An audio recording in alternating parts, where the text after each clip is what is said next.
Salut à tous. Aujourd'hui en fait je vais faire une vidéo pour vous expliquer la technique que je vais faire pour, pendant les fêtes. Donc on sait que pendant les fêtes on va beaucoup manger, donc il y en a beaucoup qui disent, qui conseillent des repas de fête pour que ça soit équilibré, etc. Moi c'est pas trop mon cas, je préfère profiter des fêtes en famille, manger ce que mangent les autres et me faire plaisir. Donc en fait ce que je vais faire cette année comme j'ai fait l'année dernière, c'est que je vais équilibrer les journées et le lendemain qui va suivre les fêtes. Donc en fait, si vous voulez, le protocole que je vais suivre, c'est simple. J'ai calculé qu'un repas de fête, si on n'abuse pas trop, donc si on se fait quand même plaisir, mais qu'on n'abuse pas trop, ça tourne aux alentours des 1600 calories pour un repas. Donc si jamais vous êtes au régime et que vous essayez de maintenir, je ne sais pas, 1800 ou 2000 calories par jour, ça va être très difficile. Donc pour limiter la casse, au lieu de conserver vos repas habituels plus ces repas de fête, moi ce que je vais faire en fait, c'est que je vais consommer uniquement des légumes ou des légumes et des protéines, bien sûr sous forme de viande blanche. Je vais privilégier en fait tout ce qui est peu calorique.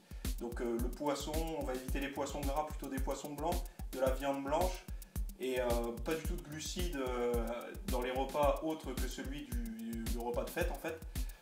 Et sinon, dans un cas extrême, si on voit qu'on va faire beaucoup d'écart, on va se contenter, je vais me contenter uniquement de protéines en poudre. Donc essayer de garder quand même un niveau de protéines suffisant durant la journée, mais ne pas consommer ni de glucides, ni essayer d'éviter les lipides, même si on sait que c'est pas trop mauvais pour, les bons lipides, hein, bien sûr, si c'est bénéfique pour la santé et pour le régime.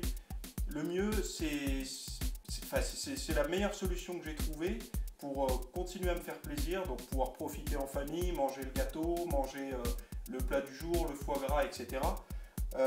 C'est la seule solution que j'ai trouvée intéressante. Après, le lendemain, c'est pareil.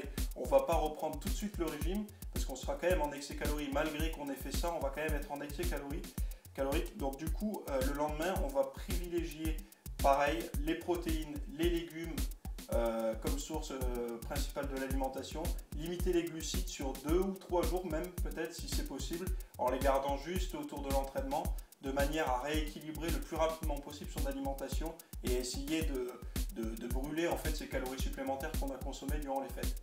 Donc voilà, ça c'était la stratégie c'est la stratégie que je vais appliquer pendant les fêtes, que j'ai déjà appliquée l'année dernière, qui a bien marché, parce que mon poids s'est stabilisé, j'ai pas perdu, j'ai pas pris de poids, mais ça s'est stabilisé, et j'ai pu reprendre après sur des bases plus faciles, que si jamais je m'étais goiffré, le moral tombe à zéro parce qu'on a pris du poids, donc ça évite de faire un régime trop drastique immédiatement après les fêtes, et ça permet surtout de conserver finalement un bon taux de protéines et en même temps de garder la ligne. Donc voilà, ça c'était mon conseil pour les repas des fêtes pour Noël. Donc je vous souhaite bonne fête à tous et en attendant, à plus sous la barre.